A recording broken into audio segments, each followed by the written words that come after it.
Friends, welcome back to my YouTube channel. आज मैं आप लोगों के लिए बीएससी सेकेंड ईयर बॉटनी का एक इम्पॉर्टेंट टॉपिक लेकर आई हूँ, परागण, पॉलिनेशन। किसी पुष्प के मतलब किसी फूल के परागकोश एंथर से निकले पराग कणों का उसी पुष्प, उसी फूल या उसी पौधे पर स्थित किसी अन्य पुष्प मतलब उसी प्लांट, मान के चलो उसी प्लांट का कोई अन्य फूल हो, अन्य पुष्प हो, या उसी जाति के किसी अन्य पौधे के पुष्प के सुग्राहक वर्तिकाग्र तक पहुँचने की क्रियाओं को परागण कहा जाता है। परागण निषेचन तथा फल निर्माण के लिए संपादित होने वाली पहली आवश्यकता आवृत बीजियों के लिए मानी जाती है। अब देखेंगे परागण के प्रकार, टाइप्स ऑफ पॉलिनेशन।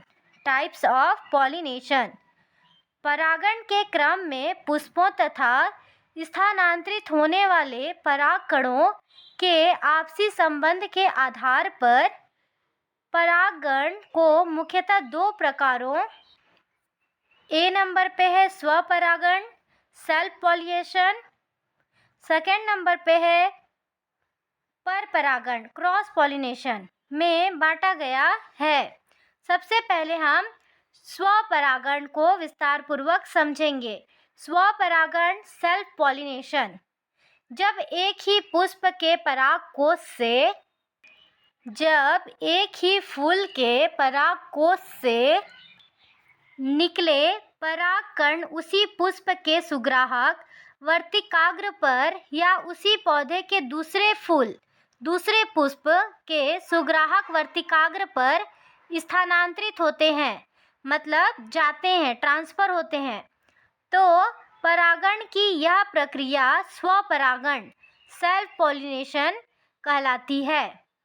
दूसरी स्थिति को जिटोनोगैमी भी कहते हैं, क्योंकि दूसरी स्थिति में दो पुष्पों के बीच परागण की क्रिया तो होती ही है, परंतु दोनों पुष्प चूंकि एक ही पौधे के हैं, मतलब एक ही प्लांट के दो अलग अलग फूल हैं, ठीक है, दो अलग अलग पुष्प हैं, अतएव दोनों के आनुवंशिक स्वरूप बिल्कुल समान है, मतलब जो उनका आनुवंशिक गुण है वो दोनों का एक जैसा ही है, बिल्कुल सेम है।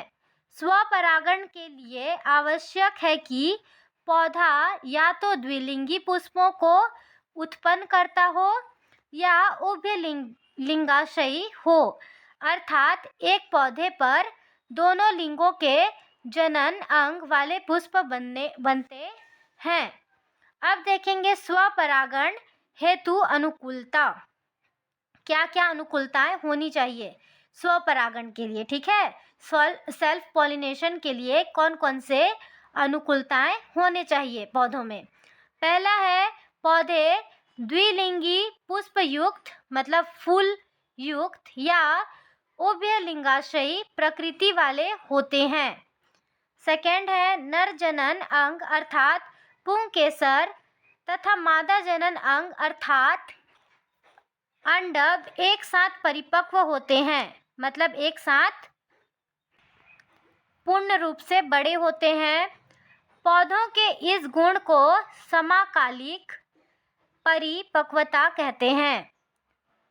इस गुण के कारण स्वपरागण की संभावना बढ़ जाती है। थर्ड नंबर पे है, पुष्पों का आकर्षण होना भी स्वपरागण की संभाव्यता को बढ़ाता है।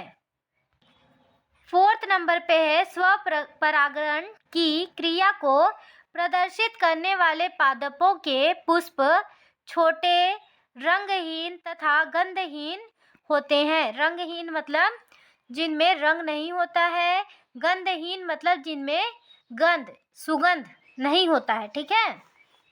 फिफ्थ नंबर पे है, कुछ पौधों में पुष्प द्विलिंगी होते हैं परंतु उनमें खिलने की क्रिया नहीं हो पाती है, ऐसे पुष्प क्रिस्टोगैमस कहलाते हैं तथा यह अवस्था क्रिस्टोगेमी कहलाती है। क्लिस्टोगेमी की अवस्था में केवल स्वपरागण मतलब सेल्फ पॉलिनेशन ही संपादित हो सकता है। मतलब जो प्लांट के फूल हैं वो खुद से ही स्वयं से ही परागण करते हैं, क्योंकि परागकण पुष्प से बाहर निकल ही नहीं पाते हैं।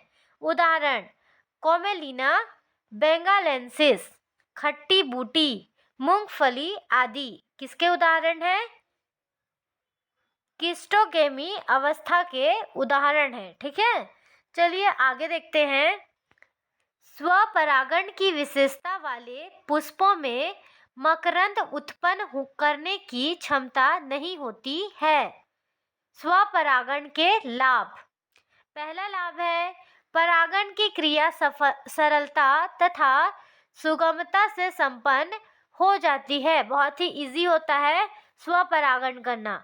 सेकंड नंबर पे है स्वपरागण हेतु परागकणों की अधिक मात्रा में आवश्यकता नहीं होती है।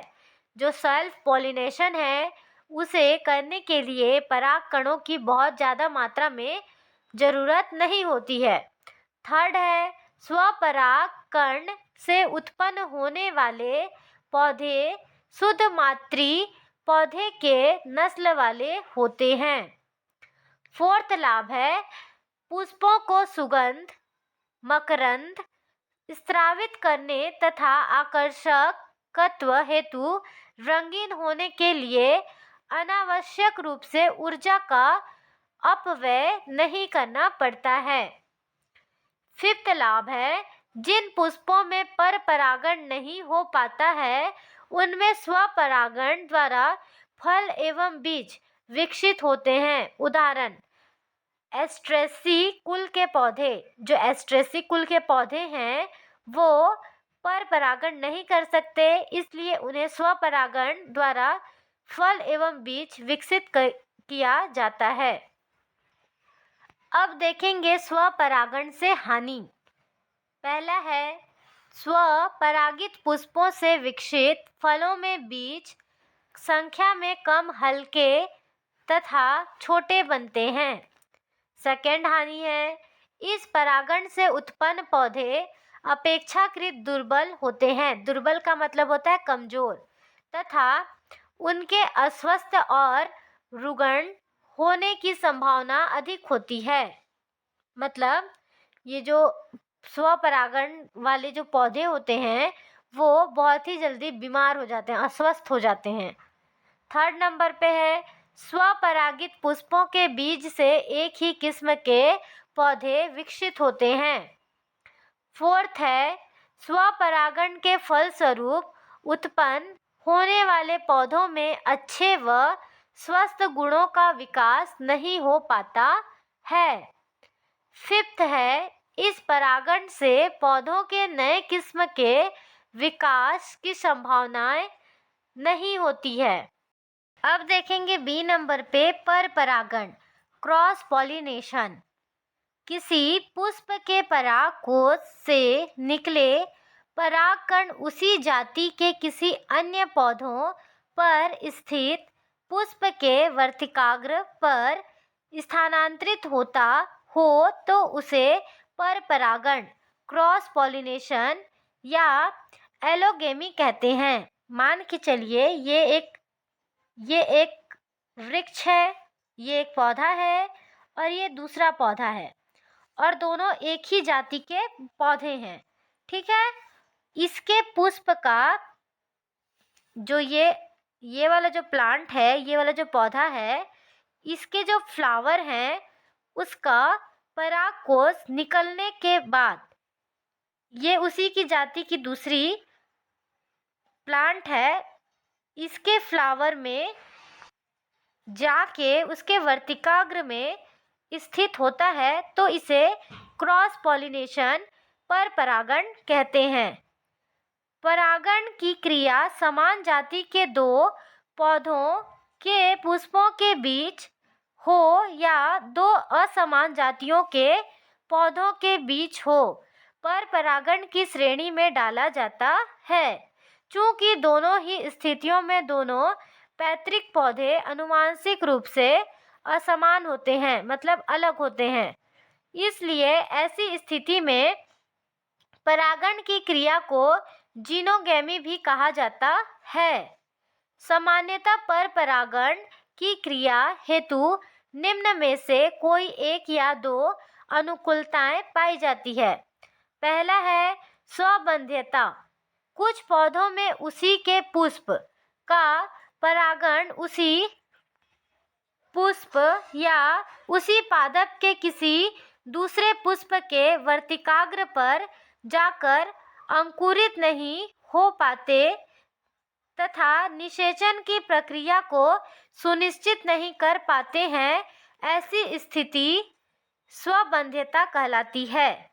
ठीक है, उदाहरण में देखेंगे मक्का, सेब, अंगूर आदि। अब देखेंगे दूसरा नंबर पे है एक लिंगता। कुछ पौधे स्वयं तथा कुछ के पुष्प एक लिंगी, मतलब सिर्फ एक लिंग उसमें हो, या तो नर या तो मादा होते हैं, जिसके कारण इनमें पर परागण ही संभव होता है।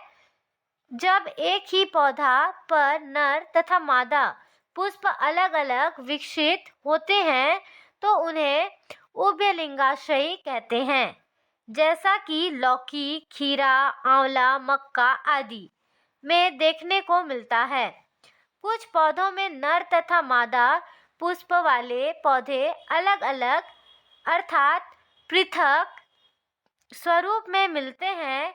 ऐसे पादप एक लिंगाश्रयी कहलाते हैं। उदाहरण पपीता, ताड़ आदि। थर्ड नंबर पे है बंधन युति। किसी भौतिक रुकावट के कारण स्वपरागण का ना हो पाना बंधन युति कहलाता है।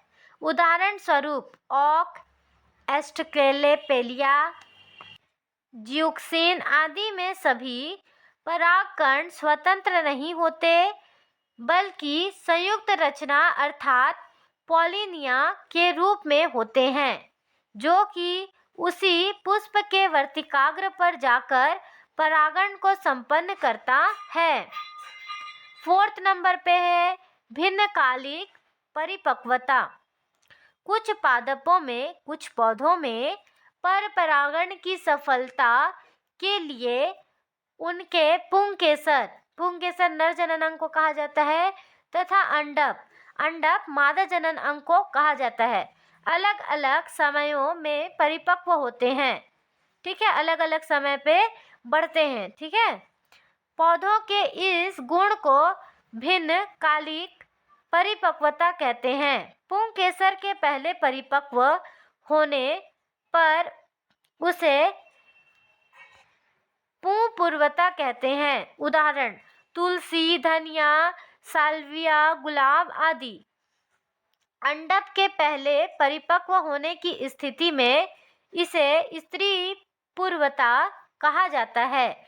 जो पुंकेसर है वो नर जनन अंग है और जो अंडप है वो मादा जनन अंग है। ठीक है, उदाहरण अंजीर, मक्का, बरगद, पीपल आदि। फिफ्थ नंबर पे है विषम वर्तिकाग्रता। कुछ पौधों की जातियों में पुष्पीय द्विरूपकता या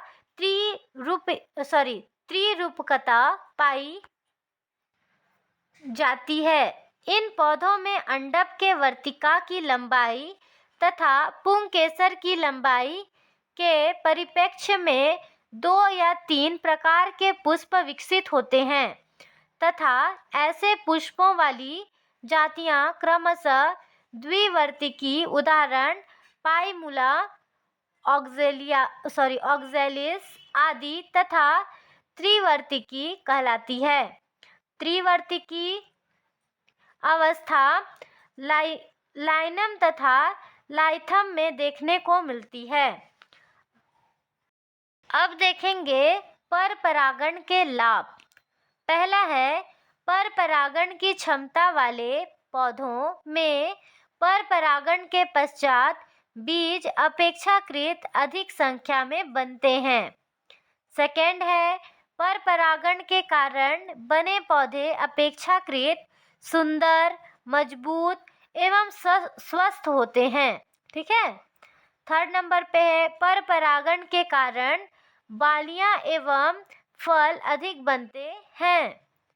फोर्थ है पर परागण से नई किस्मों का प्रादुर्भाव होता है। फिफ्थ है पर परागण के कारण विकास एवं अनुकूलन की संभावनाएं बढ़ती है। अब देखेंगे पर परागण की हानियां। ठीक है। पहला है पर परागण की क्षमता वाले पौधों में परागण निश्चित नहीं होता, क्योंकि परागण के लिए पौधों को विभिन्न माध्यमों जैसे वायु, जल, कीट या अन्य जंतु आदि पर निर्भर रहना पड़ता है। मतलब वो खुद से नहीं करते हैं, वो वायु पे, जल पे, कीट का मतलब कीड़ा होता है, तथा अन्य जंतुओं पर उनको निर्भर होना पड़ता है। ठीक है। सेकेंड नंबर पे है पर परागण हेतु अधिक संख्या में पराग कणों की आवश्यकता होती है तथा इसमें पराग कणों की बर्बादी अधिक होती है पर परागण में ना, और स्वपरागण में कम यूज होती है। थर्ड नंबर पे है पर परागण के कारण बनने वाले पौधों में मातृ लक्षणों की शुद्धता नहीं रह जाती है। हमारा टॉपिक यही खत्म हुआ। अगर आपको हमारे चैनल से हेल्प मिलती हो तो प्लीज़ हमारे चैनल को सब्सक्राइब करें और कमेंट कर बताएं कि अगली वीडियो आपको किस टॉपिक पे चाहिए। Thank you.